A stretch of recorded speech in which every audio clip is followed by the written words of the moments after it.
SIR এর চূড়ান্ত তালিকা প্রকাশ হলো শনিবার। 28শে ফেব্রুয়ারি চূড়ান্ত তালিকা প্রকাশ হবে তা আগেই জানিয়েছিল নির্বাচন কমিশন। যদিও একে একেবারেই চূড়ান্ত তালিকা বলাটা ঠিক নয়, কেননা বিচারাধীনের তালিকায় নাম রয়েছে অনেকেরই। তাদের কি হয় তা দেখতে হবে আগামী দিনে। তবে আজ যে চূড়ান্ত তালিকা সামনে এসেছে তাতে বীরভূমের 4টি ব্লকে কত মানুষের নাম বাদ গেল একবার দেখে নেওয়া যাক। ইলামবাজার ব্লক। ইলামবাজার ব্লকে মোট ভোটারের সংখ্যা ছিল 1,39,000। এর মধ্যে এসআইআর শুনানির জন্য ডাকা হয়েছিল 36,000 জনকে। প্রশাসনিক সূত্রে জানা গিয়েছে চূড়ান্ত তালিকায় 941 জন ভোটারের নাম বাদ পড়েছে। তবে এখনও বেশ কিছু ভোটারের শুনানি প্রক্রিয়া চলমান থাকায় চূড়ান্ত সংখ্যা আরও পরিবর্তিত হতে পারে। লাভপুর ব্লক।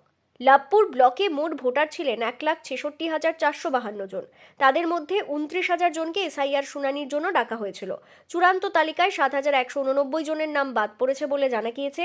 পাশাপাশি প্রায় 14,000 ভোটারের শুনানি এখনও চলছে, ফলে সম্পূর্ণ চিত্র এখনও স্পষ্ট নয়। বোলপুর শ্রীনিকেতন ব্লক। বোলপুর শ্রীনিকেতন ব্লকে মোট ভোটারের সংখ্যা ছিল 2,86,000। এর মধ্যে 56,000 জনকে এসআইআর শুনানির জন্য তলব করা হয়।